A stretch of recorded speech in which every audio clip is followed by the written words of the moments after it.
This is Christian Jewell, and for my ENME351 project lab, I made a simple game that runs in processing. It involves trying to get a small circle into a larger green circle, and if you do that, you move on to the next level, and if you don't get it, then you lose, and you have to start over again. The inputs to the program are this joystick module here. It has left and right, up and down, and the other input is this small button in the middle, which is used to reset the game. The outputs are both from the same output pin on the Arduino, and it's simply this red LED here and this buzzer, and it makes noise if you, just like that, if you do not get the level right, or if you fail. This is what happens when I press the button. The game is reset. That small white pointer is the one that I have to try to get inside the green circle.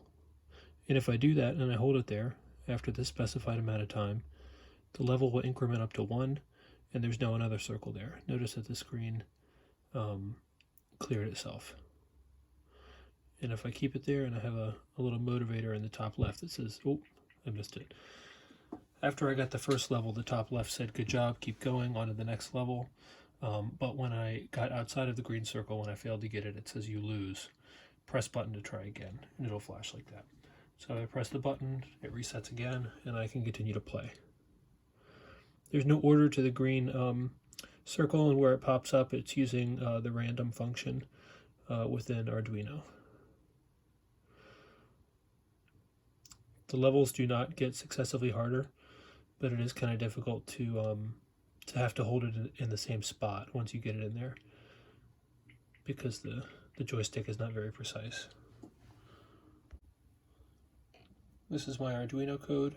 I start by initializing the pins and initializing some different values. Then within the void loop, I have it first check to see whether the button is pressed. I have it decide some random location for the green circle, and then I have it read the joystick value in X and Y.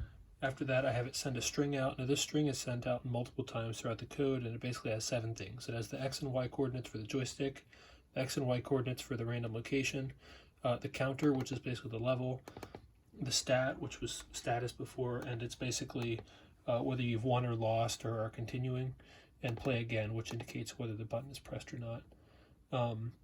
There's this if statement, which will let you continue with gameplay in the case that if you're just starting out or if you're on a new level. And basically the way it works is every 10 seconds here, it reads the joystick value and sends a string out, and it does that 500 times, so that's for about 5 seconds you have to get the pointer in the green circle. I should have said the delay was 10 milliseconds last time, for a total of 5 seconds when it's done 500 times.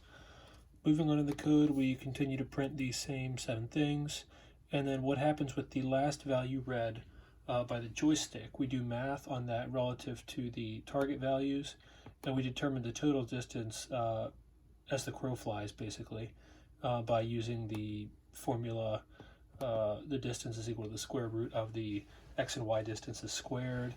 And basically, if that distance is within the threshold of, it's 19 in Arduino, but in processing it's just the radius of the circle, then we add 1 to the level.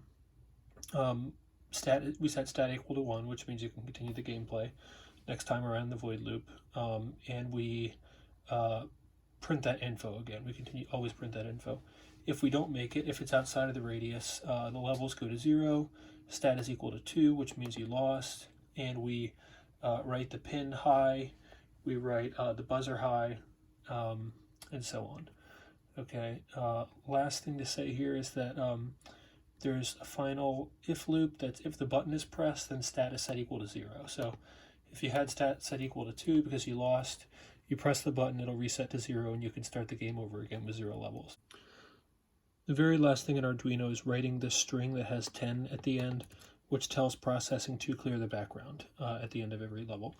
The basic logic within the void draw and processing is to read the 6th value, which is the status, and if it's 0 or 1, gameplay will be as normal with the green circle and the dot, and if it's 2, meaning you lost, it says you lose. That's the basic logic.